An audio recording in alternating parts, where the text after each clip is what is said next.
Hi there and welcome to the Barbara Young channel. Now today I'm going to show you something a little bit different, something that I have mentioned before but I've not really ever gone into it much, and it's called Nalbinding, or in English that's needlebinding. Nalbinding is the Scandinavian way of saying it, but it just means needle binding, and it is a process of making a garment like gloves, a hat or something like that using just a needle and your hands. So let's have a look at that. So what does needle binding look like? Well, it looks a bit like this when you make a hat.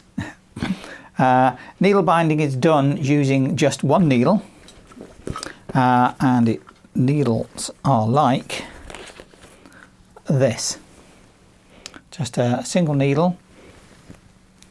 Not a sharp needle at all, sort of quite a thick rounded end needle. Some of them only have one hole, and this one's got two holes, which seems to work quite well for me. Yeah, that's the sort of thing, sort of length of them. Some are a bit shorter, some are longer. I've got a black one, it's a bit longer, but this one I quite like. It feels nice in the hand. And then you use a length of yarn to make it. Now, the type of yarn that generally gets used is this sort of stuff, which is, can't find the end of this one. Ooh, there we go.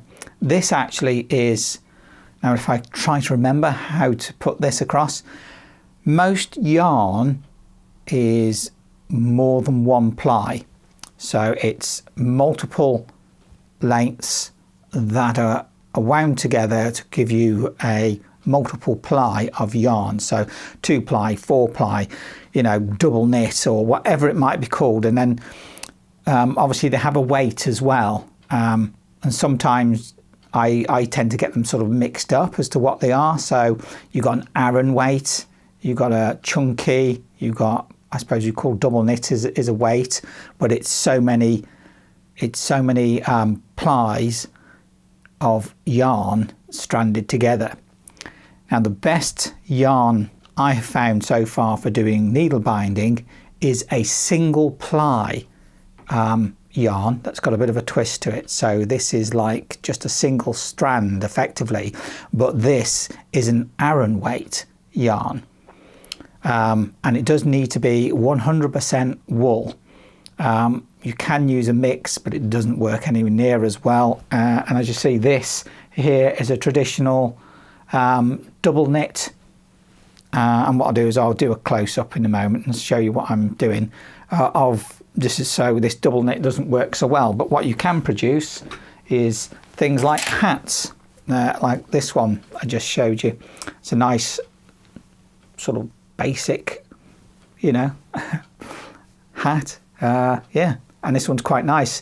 This is a really nice wool, but this didn't come out quite as well as I'd liked, partly because this wool is actually a double strand, a 2 ply yarn, which doesn't work very well for the process that I do for this needle, or I found it isn't as good anyway. I'm sure there might be some people that find it really fine to use that. Whereas this hat, which is, it's ended up shaped more like a beret style, but it could be worn, you know, as a hat like that. Now this, I did use the single ply yarn, wool yarn, and that seems to have worked a lot better. It's got a nice feel and texture to it.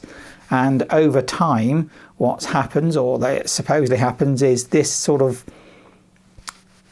you know, it sort of mats itself together, sort of in, I can't remember what you call it now. You know, when you do, it's not fleecing, is it? It's but you know what I mean. So you end up, so as you wear it more, that sort of felts itself together, and makes more of a single material, as it were, that you have, you know, as they're worn more. I haven't really worn either of these too much, because I've made a number of them. So what I'll do is I will change the camera and I'll get down and I'll show you basically how I get started. What's my starting process? What do I do to get going to get some of this stuff into a strand so I can actually start making something with it. Okay, so let's have a quick look at some materials. I've got here two things. Now, this is the yarn that I would use. As I was saying, it's a single ply type yarn, and this is wool, whereas this is what I'm going to use just to do my demonstration with, but this is an ordinary, I'm not sure if it's a DK double knit or something else, but it's not a very thick yarn, but it is multiple strands of yarn. Now the difference being is that one, this is a synthetic acrylic, nylon, whatever it might be, and really doesn't want to break, partly because it's multiple threads, multiple plies of yarn, whereas this being a single, I can, with a little bit of effort, I can pull this apart, and that I need, that's important, because with needle binding you don't work from the thread, from the yarn with a ball. This is what you'd normally do. If you were knitting or doing crochet, you'd have a ball and then you'd work from this end and you'd draw your material, your yarn from the ball. Whereas with needle binding, you have a length of yarn and that's how you work. So what I do is just put that onto the needle there, and then I'll take a length of yarn. You can take as long a length of yarn as you want. I'm not going to take very long, so don't, just to do this example, and cut that off. So I've got a length of yarn. I'm not working from the ball. So the first thing that we have to do is to actually start off by creating some loops. And because this uses your hand and your thumb as a gauge, that is my gauge. So you can't really say on this, if you were doing it, do, I don't know, 5 stitches, as I would call it, because each person's gauge is going to be different because they're using the thumb. There is a way of doing it by using your needle as a gauge, but I've not learnt that way. This is the way that I've learnt to do it. So first of all, I have to create my initial loops. So the way that I've seen it done, and I'm not very keen on this way, I have to admit, I don't do it very often, so that it might make a bit of a mess of it, is you start with your length and you take it over like 2 fingers, bring it round, and then bring it back up again and over the thumb. Because then that gap there, I'm going to take this needle and put it underneath all of those yarns there. And I'm going to take that through, and I've got a loop. Brilliant. Okay, so what do I do with the stuff on my finger? Not really sure. But what I really need is 2 loops on my thumb. You can do it with 1 loop. There are many apparent techniques for doing this. This is just the way I like to do it. So what I'll do is, again, is I will do a 2nd loop through. Then I want to drop off these 2 off the back. And then I'm going to draw this line through, that one through. So I've got this loop here, but it's quite a big loop. I don't like it like that. But the basic technique of doing that is that you then come up there through the front of that loop, slip that off your finger, off the thumb, sorry, twist, and then go underneath. And then you bring it through, making sure that this next loop goes to the bottom. And yeah, it sort of works, but I find it's a bit messy. I can, as you can see, I can draw that one through just to tidy it up, but I just don't like it. I don't like starting that way. But again, anyway, you know, in through the top one, through the front of that loop that's at the back of my thumb, pull that off, twist, and then underneath that, and there we go. So that's that way. And then I need to make sure that I'm always taking the last loop that I took off. So just move that off, move that out of the way, and I've got this loop here. I go underneath the top one, through the front of that loop, slip that one off, twist, and then underneath, and then through to form another loop on my thumb. And that is sort of how you do it. And then you can pull this just to tighten it, tidy it up. I'm not very keen on it, I have to admit. Just doesn't. There's my last loop.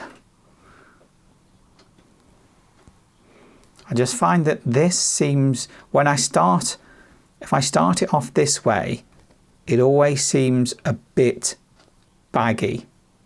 And I can't, you know, I don't like it. It's baggy. There's looseness there that I don't like. Anyway, let's take that off. You can slip this off your thumb and come back to it. As you can see, that's a little bit, don't like that. So let me get another length. Start by putting this on my needle.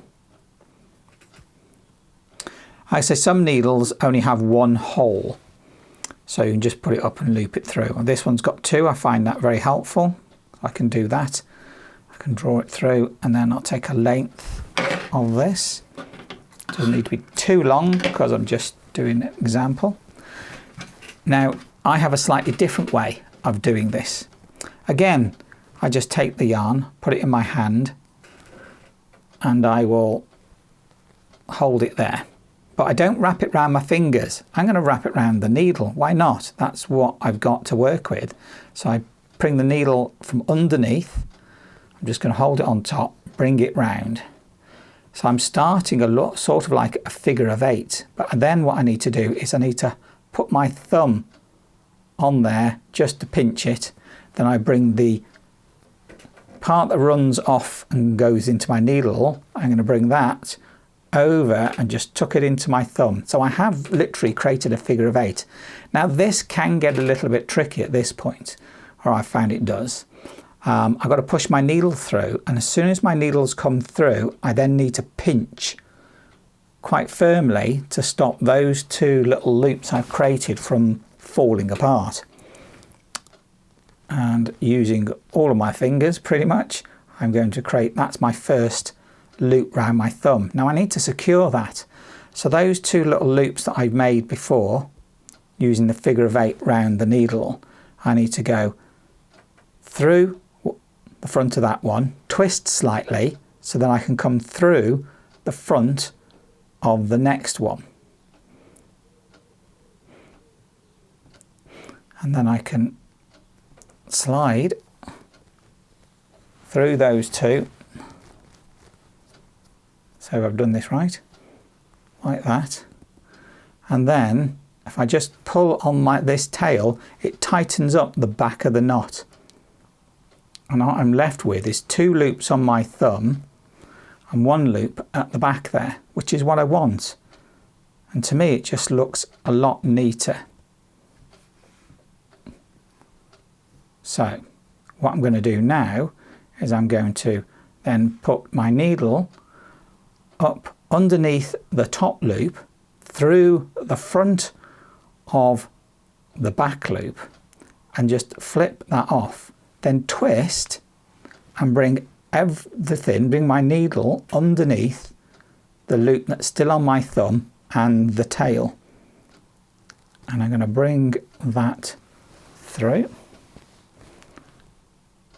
And there we go. And yes, this is a bit loose, but that's because I've not, I'm trying to show it. So again, through the top loop on my thumb, through the front of the back loop, slip the loop off, twist, and then underneath the loop that's still on my thumb. And then that new loop becomes the bottom loop. You do have to sort of, I find myself manhandling the loops a little bit, just adjusting them to make them work and come through. Strange phrase that, isn't it? Manhandling. It's a term I've heard so much and I use it quite a bit, and every time I say it, it always makes me question, why is it manhandled? Why isn't it just handled? You know, odd languages and old phrases coming through. So I'll try to not use that too much. But again, and that's the way that pull it through, so not doubling up. And yes, it looks a bit weird, but when I start to draw that back and to sort of tidy it up, I've still got my loop there, and that's looking a bit tidier. Make a longer loop. So what I'll do is I'll take that one off, and I'll just do again, I'll start again.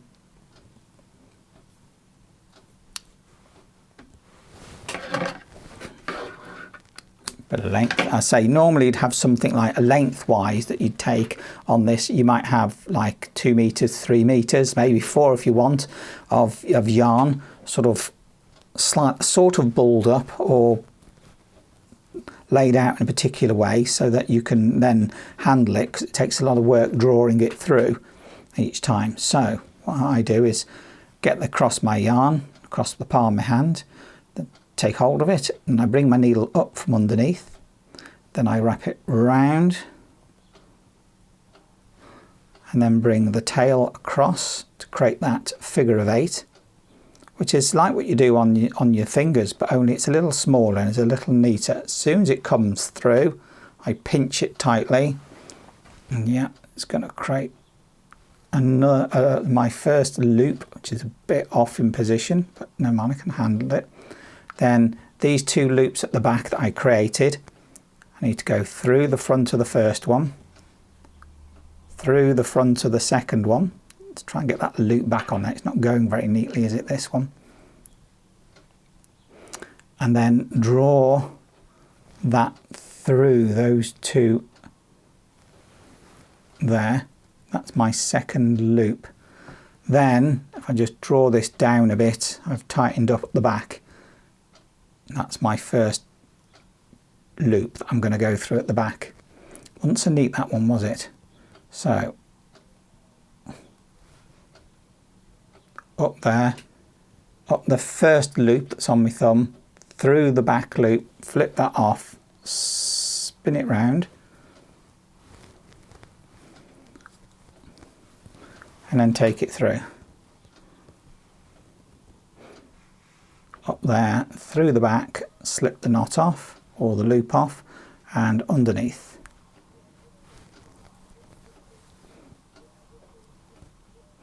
And that's how I start on doing my needle binding. And then just carry on. So what I'm just going to do is I'm going to get a couple of pieces that I've done before to show you. So here I've got a couple that I've just sort of done a little bit of a string, as it were, a little bit of a small row. I'm not sure the terminology because it's a bit odd. There isn't, I haven't really seen any sort of consistent terminology. Somebody has tried to create a system for showing how you do loop over, under, over, whatever sort of thing. But to me, it's a bit, nah. So I don't bother with it. So I don't really have a way of telling you exactly how this is constructed, except for showing. And here I've got 2, and they look very slightly different. They are very similar, but at the same time different. This one's got a bit more thickness to it, and it's a slightly loose knot or stitch, as I call them. So the stitches on here are sort of loose, and that's partly due to my thumb gauge that's created that. But as you can see, this one's got a bit of thickness to it. It's a bit of a ridge in there. Whereas this one is almost identical in the way that it's been made, but with one difference. But what you've got is a much flatter profile of a yarn, of a material, really. And what you'd call it, these are the stitches, and this is a row, as I would call it. So I've got this row that I'm creating of stitches. But I say this one is just thinner than this one, because this one has a bit more thickness to it, a bit more roundness to it. So there's just a couple of slight differences and variations in needle binding. And in the archaeological record, they found that there are many different ways that the stitches are created, so that you end up with a slight variation on a theme. And all I've done is changed one thing to create a difference, whereas you may find that in one place they'll do something in one way to give a slightly different pattern or look about it, or depends on how tight or loose that the stitches create the patterns and the actual fabric and the material itself. So that's how I get started. That's how I start my needle binding. So you know what, I'm going to do it once more as a demo of how I do it. Let's have a length of yarn. Start here with that, get the other end across my palm of hand, and then bring it up from underneath, wrap it round, then bring the tail back across. So I've got my, get it in there, got my figure of 8 effectively. Then I'm going to push the needle through carefully. That's not going so well. Nearly lost the loop there. Let's see if I can tidy this up. There we go. Bring that through, and then I've got through loop number 1, and then find and take it through loop number 2. And then the other thing I could do with this is bring it forward. This is the other technique I have. Twist it and take it underneath the loop that I've still got on my thumb. And that tends to help as well with locking this initial loop. So that's another variation on that starting technique. And then I've got my loop at the back there. So that's my initial loop. So I go up the first loop of my thumb, through the loop at the back, twist, and back underneath.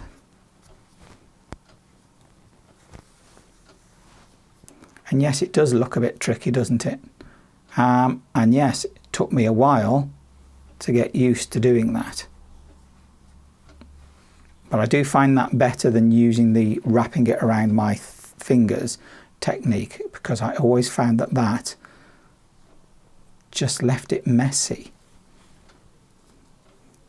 And I know with this one you might look at it and go, well, yeah, it's a bit messy to start with.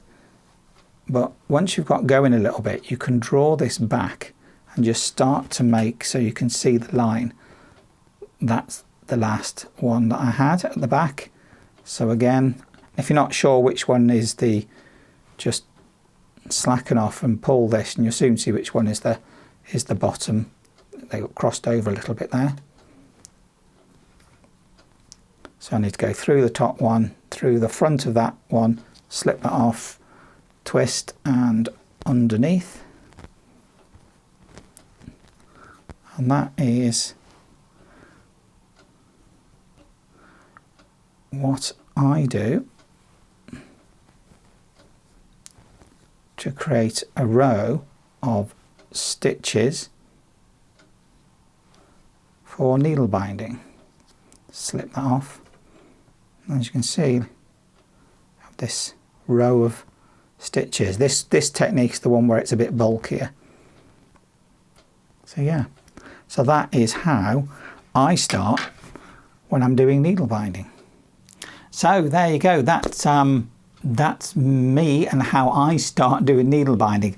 I suppose in a way this isn't really a tutorial, it's more about how I get things started, because I did find quite a lot of videos and little clips on YouTube and other places that say about needle binding, but really I found that they were all pretty much the same, and it was more a case of trial and error, testing out, having a go and just seeing what happens, you know. And I would say if you want to give it a go, get yourself a basic needle, take just a little bit of ordinary yarn. You don't have to have a large piece, you know, you just a bit of scrap yarn. It doesn't matter what it is, you know, what weight it is, as long as it's not too thin. If it's, you know, really lightweight stuff, you might want something a bit thicker. This is a bit thin really, but if you've got something that's a double knit or something like that, doesn't matter if it's not, you know, a single ply woolen yarn. I would say just try a bit of this. You're only going to take a small length just to see how you get on with doing the actual start point, you know, just getting it going, because that was always the trickiest part. And I did actually spend quite a long time, and I found, I think there was about 3 different techniques, yeah, 3 different techniques, because I do it my own ways. That's the 4th one. So 3 different techniques of getting started, and I couldn't get on with any of them. All 3 of them seemed to leave with this big loose bulk at the beginning, and I wanted it to be a little tighter than that. So that's why I came up with my own way of doing it. So it really is just trial and error, experimenting, having a go and just seeing how you get on. And that initial point of starting seems to be a little bit tricky. So I'd say give it a go and just see how you get on with starting. Once you get started, then you can start looking at how you can use it to create I don't know what you'd call it. I mean, a row, that's what I call it. So I'm creating stitches, which are loops, to create a row. So, you know, and that's basically what, excuse me, what I've been doing. But obviously I have taken it further on, because obviously I have made a few hats. So what I'll do is I will come back to this and develop it a little bit. But I'd say that's very much the starting point. Getting started. Like I say, it took me ages to really get used to that sort of initial start, getting those first 2 or 3 loops on, and then actually starting the actual row and getting an actual little bit of row. And it doesn't need to be long, you know, you can make it a couple of inches or so along, and that's it, just to give you the idea of how it sort of comes together, so you can get that feeling for starting a piece. Because once you get started, there you go, you can get going with it, but you need to be able to get started. Yeah, so there we have it. That was my little intro to how I start needle binding, how I get the first loops going. Yeah, so hopefully that'll be quite interesting to bring you further on, and I say I will do some more videos on that, so I can show you more of how I've progressed from that point, and what I can do to create something out of the technique of Nalbinding. So that's it from me this week, I think, for this little video anyway. So if you like this video, do please give me a thumbs up, subscribe if you'd like to see more of this sort of content. Normally I'm doing sewing and making clothes, but I do like to sort of branch out, as it were, onto other things. Comment if you like to comment. I do like reading your comments, or what your thoughts on, what you're thinking about it. Also, if you wish to comment between yourselves and swap ideas and that, please do, because that's the great way of learning, isn't it? So I think it's just left me to say thank you very much for watching my video. I look forward to seeing my next video. Bye. Happy